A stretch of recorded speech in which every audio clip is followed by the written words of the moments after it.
একটা রাত হসপিটালে কাটাতে যে মেয়েটা ভীষণ ভয় পেত, আজ 7 দিন হয়ে গেল সেই মেয়েটা একটা ছোট্ট ঘরে ছেলেকে নিয়ে ভর্তি। প্রথমে তো খুবই ভয় লাগছিল, তারপরে নিজের ভয়কে জয় করে আজকে 7 দিন হয়ে গেল। এটা যখন আমরা হসপিটালে ছিলাম তখনকার ভিডিও।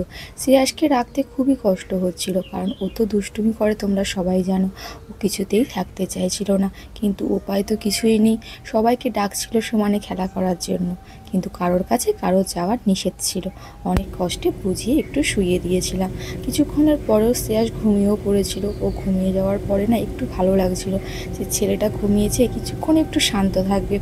তারপরে টিফিন দিয়ে গেছিলো, রুটি, কলা, পাউরুটি, সেইগুলোকেই খাওয়াচ্ছিলাম শ্রেয়াসকে। এখানে কিছু খাওয়ার ইচ্ছে না হলেও কিছু করার নেই, খেতে তো হবে। শ্রেয়াসটাকে সুস্থ তাড়াতাড়ি করতে হবে। তোমরা দেখতেই পাচ্ছ দুটো হাত কীরকমভাবে ব্যান্ডেজ করে রেখেছে। আর এই যে এত দুষ্টুমি করছিল, লাস্টে নার্সগুলো ওকে এই বেলুনটা বানিয়ে দিয়েছিল।